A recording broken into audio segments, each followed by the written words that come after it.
Ang magkapatid. Mga ulilang lubos ang magkapatid.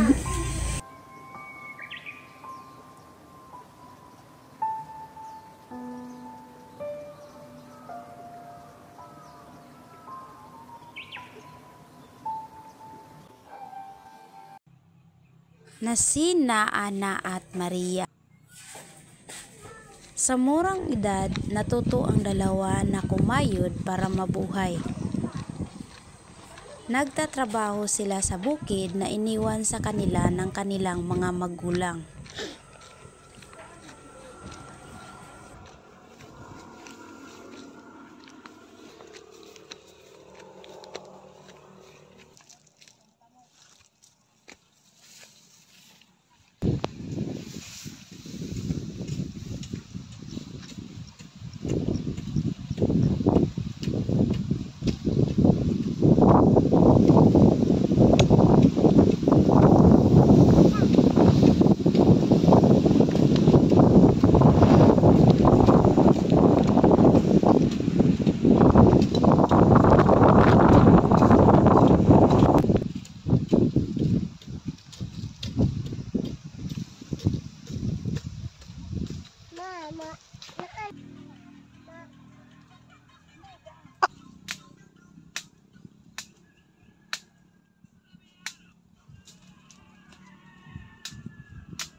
Dumating ang panahon na ang panganay na si Ana ay ikinasal at biniyayaan ng 2 anak.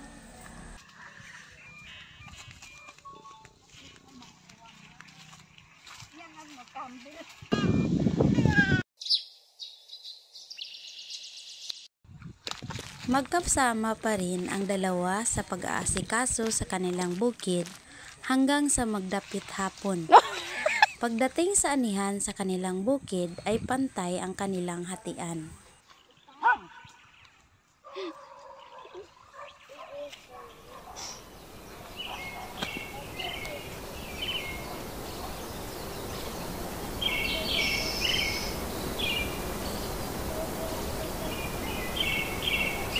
Isang araw habang nagpapahinga si Maria sa ilalim ng isang puno, napaisip, parang may mali.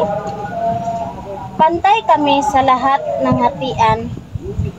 Mag-isa lang ako sa buhay at konti lamang ang aking pangangailangan. May pamilya na nga ang aking ate at lumalaki pa ito. Nararapat lamang na mas higit pa ang dapat niyang tanggapin. Nang umagang iyon, kumuha siya ng isang sakong mais mula sa kanyang bahay at tahimik niya Ana araw-araw. Palihim niyang dinadagdagan ang bigas ng kanyang ate.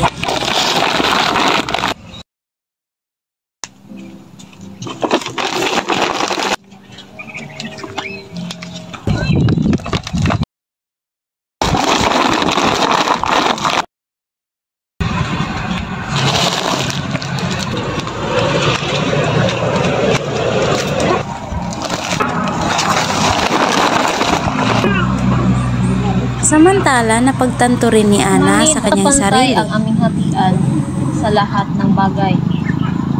Total, may pamilya na ako, may asawa at mga anak na makakatutuwang sa paglipas ng panahon. Ang aking kapatid, walang pamilyang nag-aalaga sa kanyang kinabukasan. Dapat na mas marami siyang hati.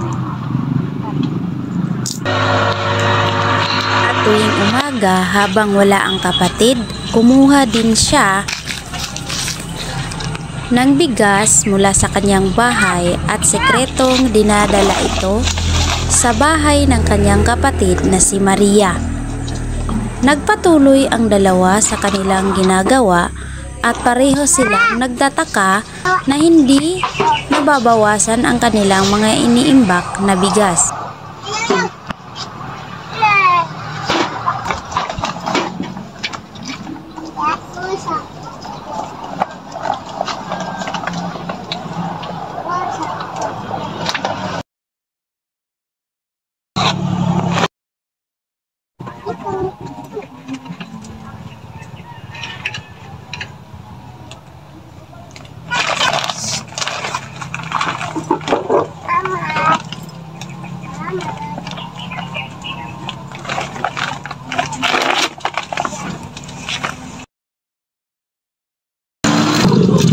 Bakit parang awas sa aking mga bigas?